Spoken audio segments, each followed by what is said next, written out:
And now I can't unsee it. Now whenever I look at him, I just see a piece of celery.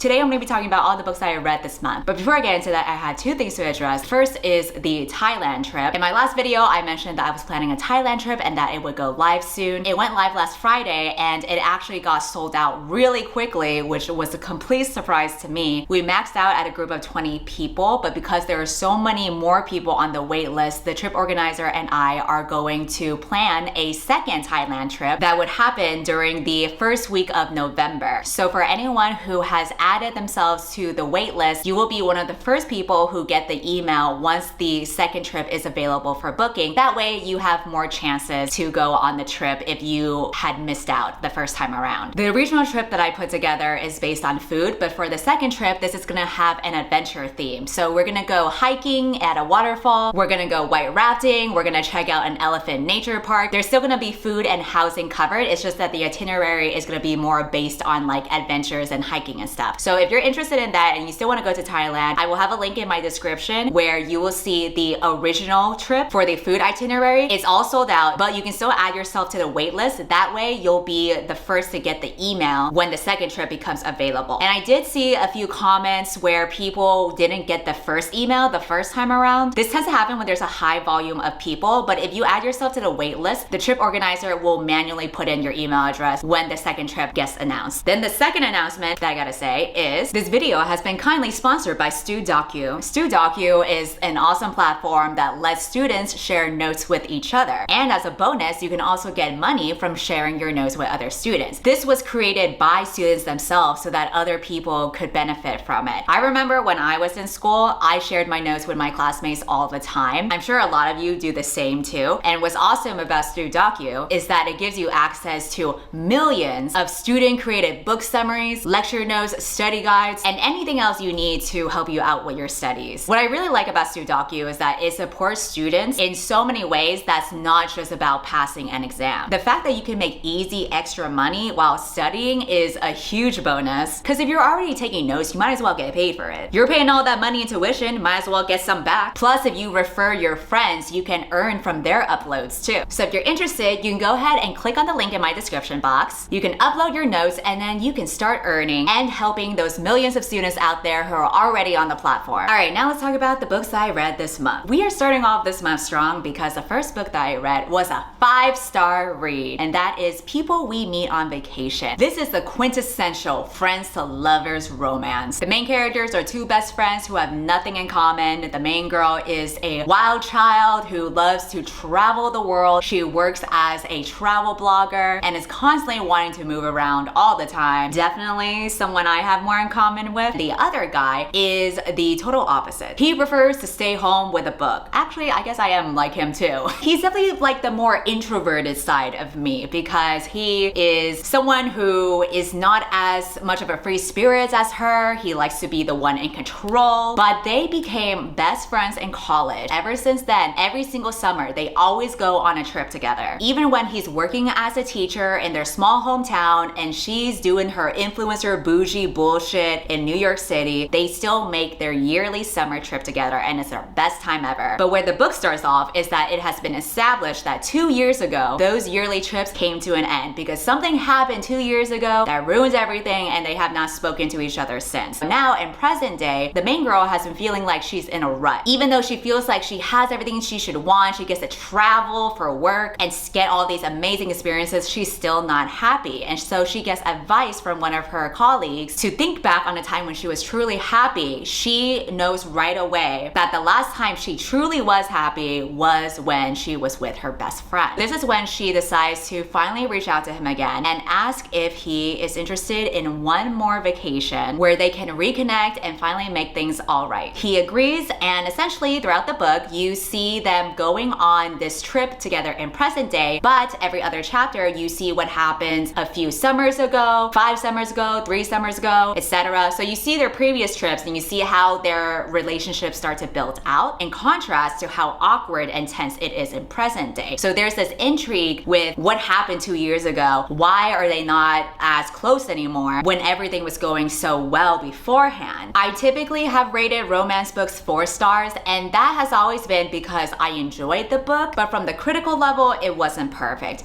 This is the kind of book where I was genuinely really impressed by how the author has built out this relationship. It wasn't just like a guilty pleasure for me to enjoy the book, it was me going, wow, this is really well done. The banter and the dialogue between the two is so good. She writes it so naturally. You can really get their personalities and how they get along even though they are so different from one another. And I think it's so interesting that usually when you see couples who are the opposite from one another, it's more of like an enemies to lovers relationship. This is something that's within friends to lovers, and yet it still makes sense. This has been going on for 12 years, and you see all of these tender moments that they have and the patience and understanding that they have with one another, and how they think about how the other person makes them feel safe or how the other person makes them feel like they're home. For example, there was a moment where she was telling somebody that sometimes when she feels lonely, she likes to go to the airport and do some people watching because she finds it so exciting to see all these people going to different places and how they all have their own stories, and that makes her feel like she's a part of something. And when she tells that to this other person, the main guy seems kind of like concerned or upset, and later when he talks to her about it, he tells her, I don't want you to ever feel like you're lonely. If that's not fucking love,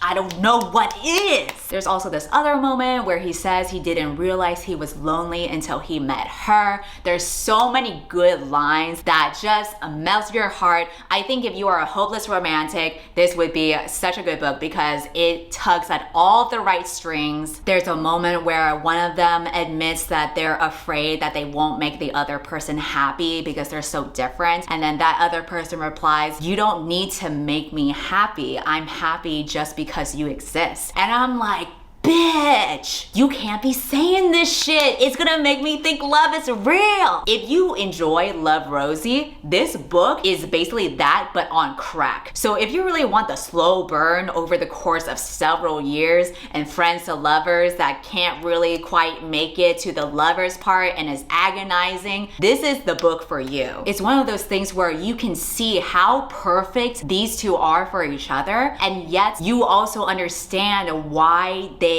feel like they can't be together because they're so different. You can see how scary it is to make those sacrifices or compromises to their own lifestyles and comfort for the sake of a relationship. And that's a valid reason to not be a couple due to those lifestyle differences. So even the third act conflict, which I usually complain about in other romance books, it makes sense here. Even their arguments were so fucking good because those arguments get so heated and it's over some particular thing, but you know that there's like an underlying meaning behind it. And you see how the truth of their feelings or their insecurities come out via projection for whatever it is that they're arguing about. The dialogue is great, the buildup is great, the feelings are so intense. The author did a fantastic job in putting together a friends to lovers story. She knew what she was setting out to do and she fucking did it. And for that, I will give her 5 stars. I would say my main complaint about this book is that both of the characters are blonde. I just don't like couples that are both blonde. Like, why was that necessary? Why did they both have to be blonde? It's giving me white supremacy. But other than that, the book was pretty good.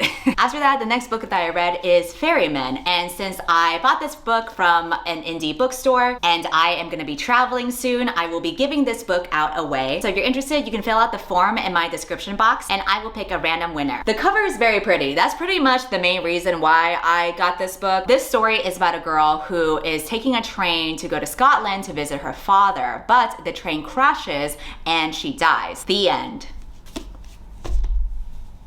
I'm just kidding, there's more that happens. So after she dies, she wakes up in this wasteland. This space is kind of like the in-between. She is supposed to cross through this space in order to enter the afterlife. But because this is like totally new territory and it's scary as hell, there comes the ferryman who is there to help guide her along the way so that she can make it to the afterlife and do whatever it is that people do in the afterlife. She doesn't know, he doesn't know either, he's just there to do his job. He appears as a handsome teenage boy because of course it's a young adult novel. But the reason why he appears to be that way is because whoever the ferryman is will change their appearance based off of what will make the dead person feel most comfortable. In this case, I guess the girl was thirsty or something because she wanted to see some hot dude. I was showing this book to my friend to show off that I bought a book, and my friend was like, isn't that a celery man? And now I can't unsee it. Now whenever I look at him, I just see a piece of celery. Maybe celery is just a comfort food for the main girl, and that's why she saw this guy. The entire book just follows these two as they go through this wasteland and they have to dodge all of these monsters that try to kill her. As the two of them try to survive together, they begin to question whether she should even go in the afterlife because, oh no, they have fallen in love with each other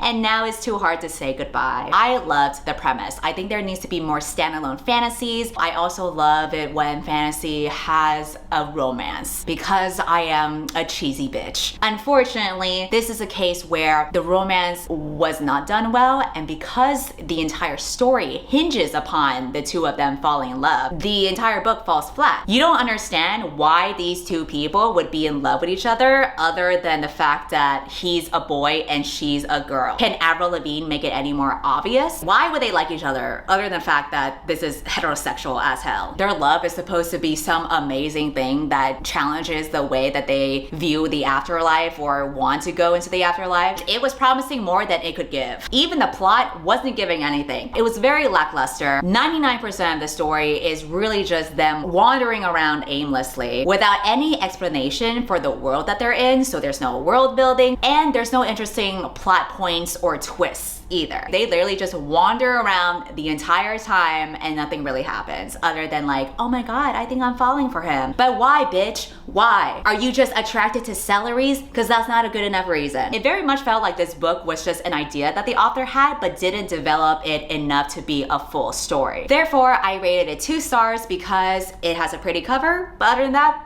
not much else. After that, the next book that I read was technically The Song of Achilles, but because I want to talk about spoilers for that book, I will save it for the end, and I'm gonna jump ahead to The Keeper of Night. This is a young adult fantasy about a biracial character who is half British and half Japanese. She works as a reaper, which means that she goes around collecting souls of people who are ready to die. She's been doing this for centuries, but she's also had to deal with the hierarchy of reapers. Because she has an Asian face, they discriminate against her, and because she has mixed blood, they call her a half-breed. What they don't know is that because she is half Japanese, she also has Shinigami abilities. Particularly, she has the power to control light, but she has to keep that a secret. However, in the beginning of the story, when she's being bullied by some other reapers, she's not able to control her powers. Things get really messy and she gets driven out of London. She decides to flee to Japan and use this as an opportunity to find acceptance over there that she never got when she was in London. So the whole book is about her and her younger brother going on this journey to Japan. They go to the underworld and find out how they can serve the goddess of death, because if she's able to fulfill this quest and prove herself worthy and earn respect, she'll be accepted along with the other Shinigami. She just has to go on this quest to find 3 yokai, which is Japanese for demon, and eliminate them all. I really liked this book when I first started it. I thought that the writing was really fun and descriptive. There's lots of cool imagery with time freezing and slowing down, because as reapers, they have a little clock where they can mess around with time. The way that the writing describes time slowing down to the point where it's almost like the world is frozen, and to an extra point where it slows down so much where you can feel like the torture that they might put you through, or conversely, when they speed up time so fast that they can literally force someone to age rapidly and die from there. Like, all of that is super cool. Even her other powers, where she gets to manipulate light and have it burst, was really fun. So I was fully ready to give this 4 stars, because even though I wasn't super attached to the characters or didn't really care about the story, I still really enjoyed the writing and the way that this world was set up. Unfortunately, as I kept on reading, it dropped down to 3 stars for me for a number of different reasons. One of the reasons is that the world building is very messy. In the first chapter, the writing explains that these reapers can't can't actually stop time. What they actually do is steal time. And the line says, one day death will steal it back. I interpret this to mean in a metaphorical way because that's the only way it would make sense to me. But I was buddy reading with a friend and he pointed out that it is likely literal, in which case that doesn't really make sense. Slowing down time will literally take years off of Reapers' lives. So on one hand, that's cool because then it's like with everything that you do, there's like a consequence for it. But in the first chapter, she's getting bullied by like a bunch of mean girls, which first of all is very high school. I get that this is like a young adult novel, but considering that all of these characters are centuries old, you would think that they wouldn't act so much like high school mean girls by now and be like bullying this kid and be like, haha, you fucking half-breeder. But even like aside from that, if slowing down time to torture someone literally takes years off your life, that is so fucking petty for these random ass mean girls to be doing that to the main character. There was nothing about them that showed that their grudge was deep enough to be willing to sacrifice their own lives to mess with this other person. Because she didn't actually do anything to them. Like they literally just hated her because she's mixed. Speaking of which, it constantly gets mentioned that she has to hide her black hair so that other people won't be able to tell that she's Asian. But I'm like, does no other people in London exist with black hair? Also, London isn't all white people either. So are Reapers only white people? And if so, why is that the case? I understand how the main character's inner conflict about not finding acceptance anywhere is a common experience for mixed people. But I wonder how this makes sense within the context of this fantasy world. Why is it that this main character is being stigmatized for being a half-breed? Because in this book, it seems like she's the only mixed person in the entire world. Which is weird because these aren't humans. These are Reapers who have lived for centuries. So you're telling me that they've never had any interracial relationship with each other ever? If you're living for that long, wouldn't you be banging so many people? Wouldn't there be tons of mixed babies going around? Also, what is so bad about being mixed that you would have a bunch of girls trying to reenact Mean Girls and bully the shit out of her like they're in high school again? I would understand if maybe there were political conflicts between London and Japan, and maybe that's why her having Asian features is seen as such like a bad thing if there's already racial tensions between those two groups. But that has not been mentioned at all throughout the book, so they just hate her just because she's Asian. If it's paralleling racism in the real world, there still has to be some kind of reason why there is racism other than for the sake of racism. Racism has so much of a historical context in our real world. I'm not getting any of that from this book. So from what I'm reading, this just seems like a girl who has two sets of powers instead of one because she's mixed. So wouldn't that actually make her more powerful than everyone else and therefore be seen as more valuable to everyone else? It would make more sense if those other girls were bullying her because they were jealous of the fact that she was the High Reaper's daughter. If this society is so caught up on hierarchy, wouldn't they be doing that out of jealousy because they feel threatened for their hierarchy compared to hers, since she has all these powers and she can pose as a threat to them? And instead of doing this high school bullying, wouldn't it be better if they were like planning to assassinate her in order to preserve their place in court? And just bullying and hurting her in general also doesn't make any sense because Reapers are able to heal themselves. So again, like, what is the whole point of this? The only excuse that I was able to get from the weird rigidity of these Reaper society people is there was this one part where they said that since Reapers live so much longer than humans, that's why they're so much more anal about keeping traditions, because they don't go through generations of people and have all these different cultures like changing and expanding with each new generation, which I still feel like is kind of a reach. I don't buy the fact that she's being ostracized for any of these things. In the real world, sure, but in this fantasy world where you're making up all these rules from scratch, I'm not getting enough world building to justify all of this happening. The quality of the book also dipped when you realize how predictable the plot is. You have the standard 3 quests, which is a way to show the characters going on adventure and for the readers to see more of the world. I do like that the demons that she has to fight are based on actual Japanese stories, but the plot itself, I wonder what is the point of it, because we know that the story isn't truly about the quest, and we know that this thing that she wants to be so badly, to be accepted as a Shinigami, is not actually gonna work out because it never works out for the characters. She wants to be accepted by this group, but it turns out this other group wouldn't accept her either. Like, you can already tell this is coming from a mile away. Her younger brother also has like one personality trait, and it's basically just to be there as the moral compass. So while she is much more pessimistic and angry and negative, he's the one who's very positive and gentle and kind, and he's there to remind her to be a good person. This is just just a very predictable kind of setup for what you know is probably gonna happen later. So now I'm kind of annoyed by two things. I'm annoyed by the little brother because his only personality trait is his moralism, and I don't care about characters who are just there to preach a bunch of stuff. And I also don't understand why a Reaper is being like a goody two-shoes when it's like, dude, you're literally a Reaper. But I'm even more annoyed by the main character who's so ready to cast aside her brother, who we know she deeply cares about, and they've been together for years and years. She's ready to cast him aside and be a total bitch to him because she falls for this other dude who she barely even knows, and who is obviously very suspicious because from the moment that we meet this new guy, the brother is very standoffish towards him. It makes it obvious that the other guy kind of has something sus going on, because if you have this little brother who's always been a goody two-shoes and is kind to everyone, but then all of a sudden he's standoffish to this one stranger, of course something's going on with the stranger. But anyway, it doesn't make sense why she's like, you know what, screw my younger brother who I allegedly loved for years, I'm gonna go make out with this new dude instead. I'm like, girl, make it make sense. And I know what the author is trying to do. I know that this is supposed to be a story about how the main character gets tempted by her dark desires because she's so desperate in being accepted to the point where it will make her ostracize the real people that she loves. I know that she's supposed to be a flawed character and all of that kind of jazz, but I don't think that it was well developed enough. It was all very rushed, especially towards the end. That in turn makes the character seem irrational rather than me reading the book and being like, oh man, they're making a bad decision, but I understand how they got to that point. I'm just reading this and I'm like, girl, you're stupid, but I also saw this coming from a mile away.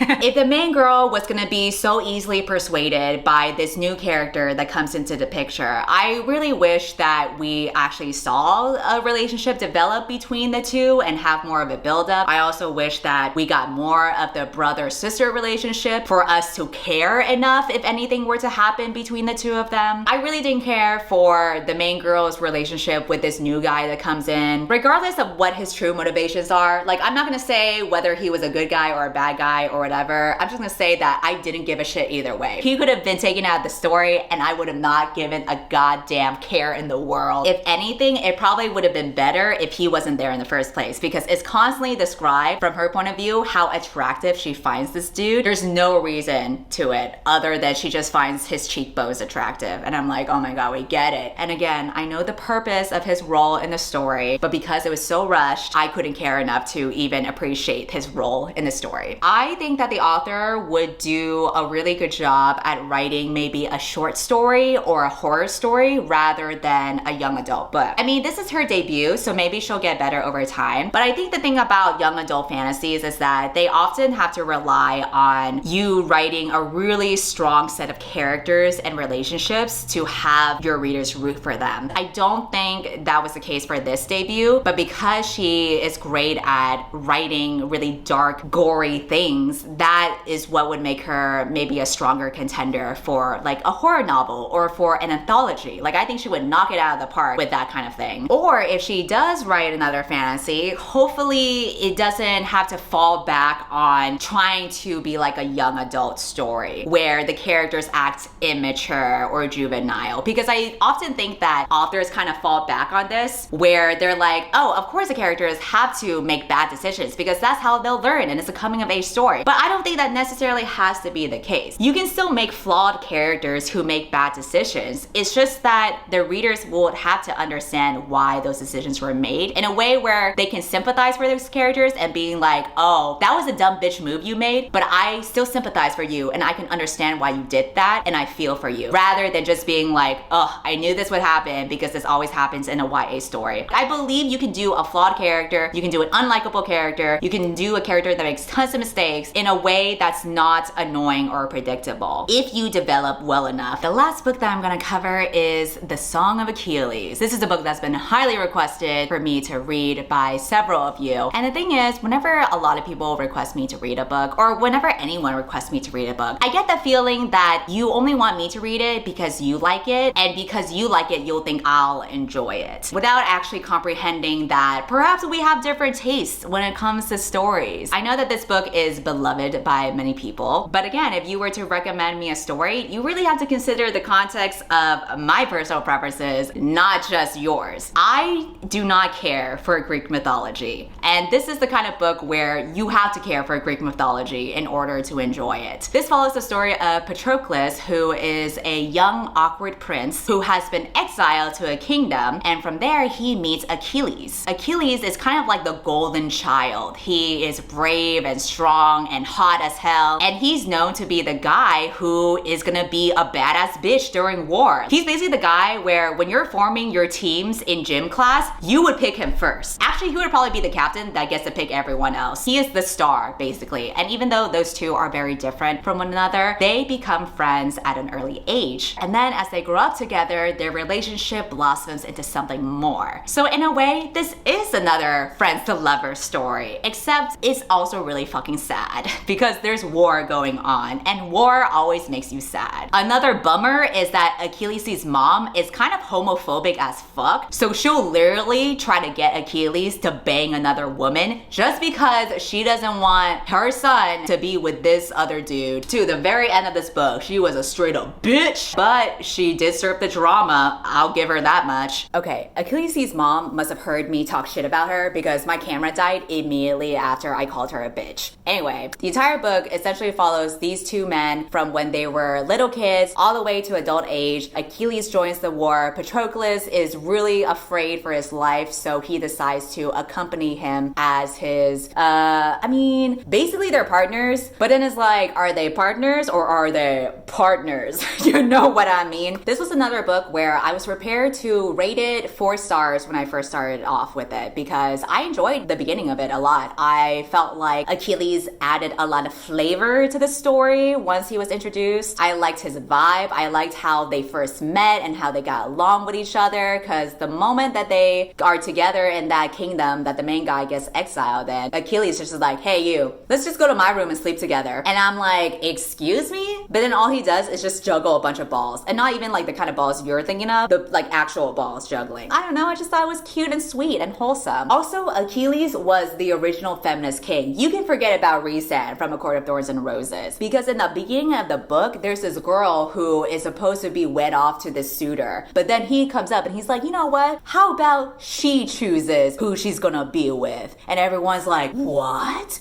A woman making a choice? And I'm like, wow, feminist king. So yeah, it started out pretty strong, but after that, it was so hard for me to get through the book. The middle part was such a slog to get through. It's really because I'm not into Greek mythology. I really liked the relationship between the two of them. I think it's really sweet and tender. I especially love the writing and the way that it described their feelings for each other. But because I'm not into Greek mythology, and that takes up like 90% of the book, everything else just didn't do anything for me. And it often felt like I had to force myself to get through the story. And so that was a sign for me that this is probably more like 3 stars or 3.5, just because I know that objectively speaking, the writing is really good. This is really more of a personal rating for me. However, I will say that I liked the ending, because that's when a lot of shit was going down. So this is where I'm going to talk about the ending. Therefore, there will be spoilers. And if you don't want to hear about it, you can just click off the video, because that's all I'm going to talk about. So the ending. I did not know the main guy was going to die because I'm not that familiar with the original story. But I was super surprised that the author insisted still on narrating from first person perspective after he was literally still dead. I'm like, damn, she's changing the whole fucking game over here. He's fucking narrating as a corpse right now. And that's kind of metal as hell. I definitely knew there was going to be a tragic death because that's how it is for these kinds of stories. And also, at some point in the book, the main guy was thinking about how he had so much to say to Achilles, but that's okay because he can just say it later on because they have all the time in the world. And once I read that, I was like, here we fucking go. It's always moments like that where they think positively about the future. That's how you know they're gonna die. But despite the tragedy of their deaths, I thought that the ending was really well done. I liked how the story continued even after the main guy died, and even after Achilles died too, because there was this new conflict where they might not be buried together. And there was all this time devoted to how frustrating it is how they're not gonna be buried together because Achilles' son is a dumbass who who apparently doesn't even know that gay people exist because he's like, there's no way those two were homos. What are you talking about? That doesn't exist. Women and boobies only for life. He was being so frustrating, and you really would have thought that maybe they weren't gonna be buried together. Then when they finally do, it is so satisfying. I asked my friends who have read the book and loved the book, because they are obviously fans of Greek mythology, if this originally happened in the story. Apparently the whole burial thing was added by the author as like a new thing. I really like that decision because it gives readers tension throughout the ending before it finally resolves, so that there is at least one good thing that happens and therefore you get closure. Even though both the characters died, you still got a little bit of that satisfying feeling that they're together now. I did talk to Elias about it. He said that he thinks the ending could have benefited from having one more page or even a paragraph where they got to talk to each other. But I said that I actually liked that their reunion was more vague, with just them being portrayed as two shadows and no dialogue, because in my mind they didn't need to speak. All you needed to know was that they're finally together. And then Elias had this whole attitude when I said that, and he wrote this long ass message where he said, okay, well, with someone coming from the background of extensive Greek history and mythology and having read the Iliad and doing a coursework around it with research and essays, I wanted that one special page, haha, because I think I could have benefited from that. But just knowing the fact that they are together again, but still in Hades and together in Elysium, I would have liked a conversation maybe that would have not meant nothing to you, because LOL, you don't know anything about Greek history, but I just wanted maybe one more, haha. And I'm like, damn bitch, okay, clearly you needed that extra paragraph more than I do, evidently. Never mess with the passion of Greek mythology nerds. That's the lesson from here. Anyway, sorry to all of you who were excited about me reading the Song of Achilles and are disappointed that I did not enjoy it as much as you did. However, that's also on you for not taking into consideration my own preferences. And don't be giving me attitude like Elias did in his DMs, alright? I get enough of that shit from Elias. Before I end this video, I want to share that today I was tagged in a meme that someone made about the Song of Achilles. Someone took my crying photos, because sometimes I like to take selfies of myself crying because I think it's funny, and they paired it along with lines from the Song of Achilles. Honestly, those lines, they were a banger. I feel kind of honored to have my face next to those lines because they were so well written. I'll see you next month. Bye. Go ahead and unsubscribe. I got my head out the sunroof. I'm blasting off